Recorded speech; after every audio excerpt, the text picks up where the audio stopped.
हाय, hello, नमस्कार. कसे आहात सर्व? मस्त आहात ना? मस्तच राहा. सर्वप्रथम सर्वांना माझा नमस्कार आणि सर्वांना श्री स्वामी समर्थ. आहाहाहा! असा तरी आलेला हा खेकड्याचा चिंबोऱ्यांचा रस्सा मी आज तुमच्याबरोबर शेअर करणार आहे. तर चला, आज मस्त चिंबोऱ्यांचा रस्सा बनवला आहे. खेकडे म्हणतात त्याला. तर चला रेसिपीला सुरुवात करूया. तर बघा, गरम मसाल्यामध्ये इकडे मी सगळे खडे मसाले घेतले आहेत, म्हणजे मोठी वेलची, चक्रफूल, लवंग, काळी मिरी, 3 लाल मिरच्या, तेजपत्ता आणि धणे आणि थोडेसे तीळ घेतलेत, 1-1.5 चमचाभर.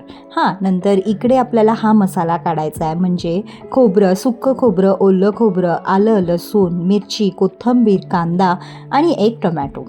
तर चला, आता आपण कढई ठेवायचं आहे. कढई ठेवल्यानंतर त्याच्यामध्ये थोडंसं तेल टाकायचं आहे, कारण आपल्याला हे सगळे मसाले आता भाजून घ्यायचे आहेत. जेव्हा आपण हे छान मसाले भाजणार ना, तर त्याचा कच्चापण सगळा निघून जाणार.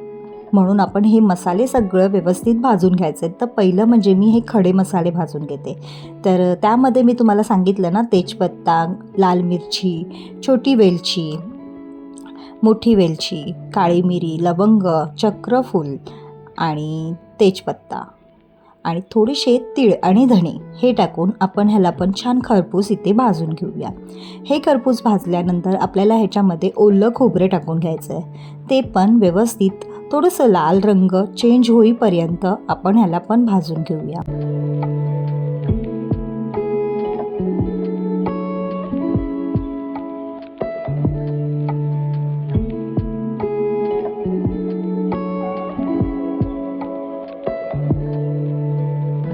तुमच्या तिखटाप्रमाणे तुम्ही इथे मिरचीचा कमी जास्त वापर करू शकता. तर मी इकडे हिरव्या मिरच्या घेतल्यात, लाल मिरची पण घेतलेली, पण लाल मिरची मी ही 3 घेतल्या होत्या. तर एवढं काही तिखट होणार नाही म्हणून ह्यामध्ये थोड्याशा हिरव्या मिरच्या पण टाकल्यात आणि त्या पण छान एकजीव असं भाजून घेऊया.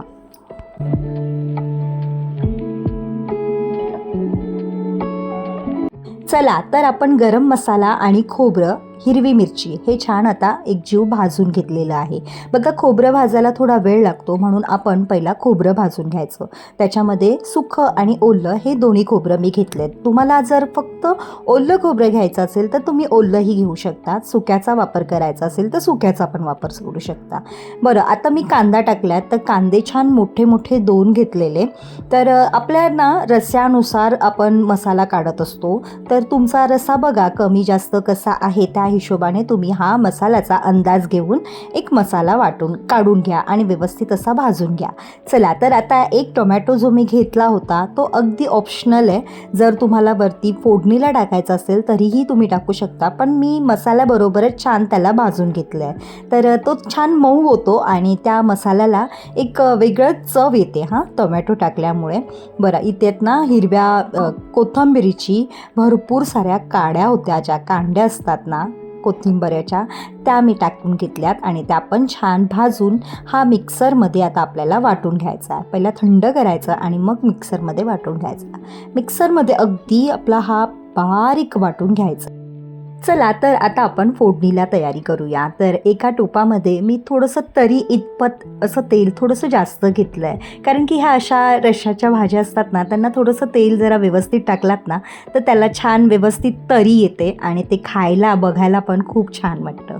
तर बघा, तेलामध्ये छान कढीपत्ता टाकला आहे. कढीपत्ता छान लाल झाल्यानंतर जो आपण मसाला वाटून घेतला आहे तो मसाला आपण ह्यामध्ये टाकून घ्यायचा आहे.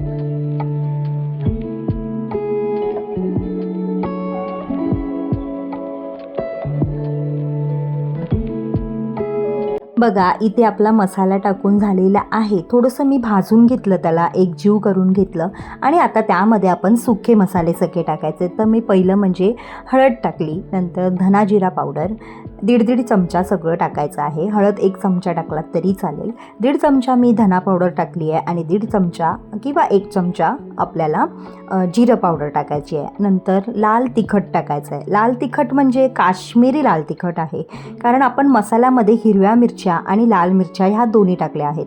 तर तुमच्या तिखटानुसार तुम्ही इथे कमी जास्त नक्कीच करू शकता.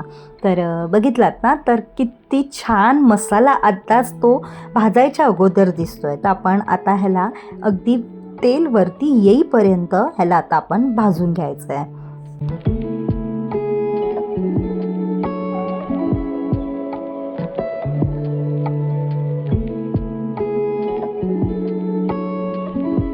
चला तर झाकण लावून मी आता खोलल्यानंतर बघा आपला हा मसाला व्यवस्थित असा भाजला गेला आहे. तरी पण मी अजून 2 मिनटासाठी त्याला ठेवणार आहे आणि अजून छान तो एक जीव होईल, म्हणजे आपल्या टोपाला तो मसाला व्यवस्थित सुटला गेला पाहिजे.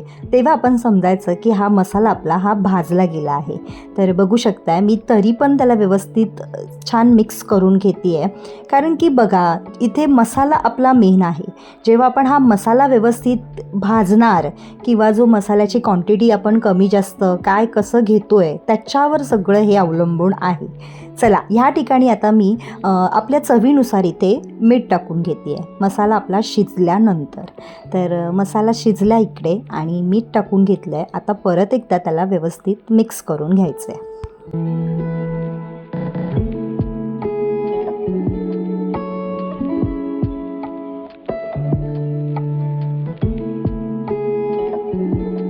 बघा इथपत हा व्यवस्थित आपला मसाला भाजला गेला पाहिजे.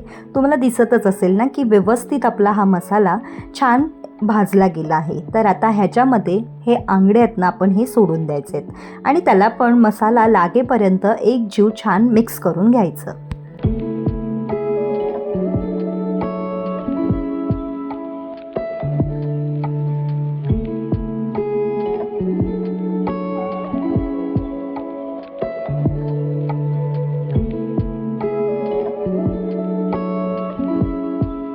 चला आंगडे व्यवस्थित मिक्स झाल्यानंतर आपण हे जे खेकडे धुवून स्वच्छ करून ठेवलेले आहेत तर हे खेकडे पण आपण ह्यामध्ये टाकून मिक्स करून घेऊया. तर बघा माझ्या खेकड्यांमध्ये अंडं पण आहे, जे पिवळं पिवळं दिसतंय ना तुम्हाला, हे सगळे अंडेवाले खेकडे आहेत. तर हे आता असे पावसामध्ये खूप छान मिळतात, म्हणूनच ही रेसिपी तुमच्याबरोबर मी लवकर शेअर केली आहे की आत्ता ह्या पावसामध्ये भरपूर सारे खेकडे येणार आहेत. तर नक्कीच तुम्ही पण हा खेकड्याचा रस्सा नक्की म्हणून बघा, खरंच खूप छान लागतो आणि आता ह्या पावसामध्ये ह्या खेकड्यांची काय मजाच वेगळी असते.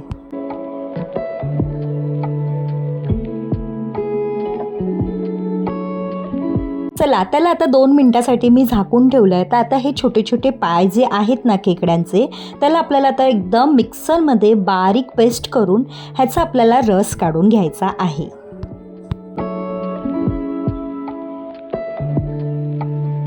बघा हे अजिबात फेकून द्यायचं नाही, हे ह्याच्यामध्येच मेन रस, ह्याच्यामध्येच मेन चव असते.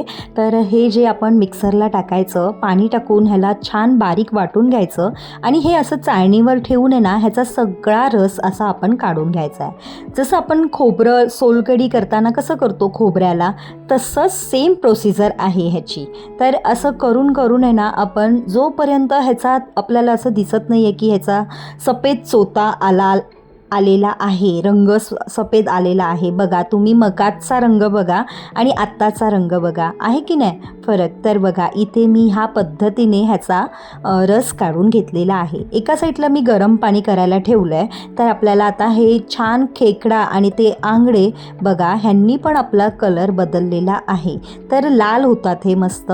तर हे पण छान आपल्या मसाल्यामध्ये भाजले गेलेले आहेत. तर आता आपल्याला ह्याच्यामध्ये ना गरम पाणी आणि जो ज्या पायांचा आपण रस काढून ठेवलेला आहे तो पण आपल्याला ह्यामध्ये टाकून द्यायचा आहे.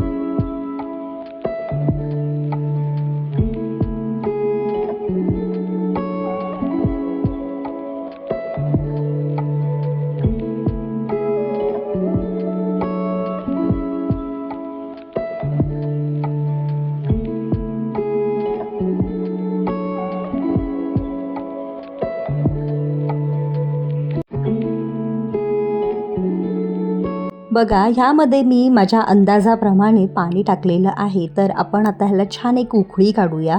बघू शकता तुम्ही किती छान रस्सा बनला आहे ना, आणि खेकड्यांचा कलर पण बघा कसा लाल लाल झालेला आहे, मस्त. वाव, आम्हाला तर इतका आवडतो ना खेकडा, आणि ह्या पावसामुळे आम्ही करतो. तर बघा आपल्या खेकड्याला आता एक छान मस्त उकळ आलेली आहे. आणि आता ही उकळी आल्यानंतर आपल्याला अजिबात काही जास्त शिजवायचं नाही आहे. बघा मी खेकडा कसा शिजला हे तुम्हाला एक जर टिप्स द्यायची असेल तर ह्या खेकड्याचा रंग लाल झाला म्हणजे आपला खेकडा हा तयार झालेला आहे. चला मग आपल्या ह्या चिंबोऱ्या आता तयार आहेत, तर आपण जेवायला पण तयार आहेत. मस्त ह्याबरोबर आपण तांदळाची भाकरी, ज्वारीची, बाजरीची किंवा नाचणीची भाकरी, कोणतीही भाकरी तुम्ही ह्यासोबत खावा आणि इंद्रायणीचा असा मस्त चिकट भात. काय चव लागणार हो. आणि असे हे लाल लाल मस्त चिंबोऱ्या नक्की तुम्ही पण बनवून बघा. व्हिडिओ कसा वाटला हे मला नक्की सांगा. आवडला असेल तर शेअर करा, नवीन असाल तर सबस्क्राईब करा. बाय सर्वांना.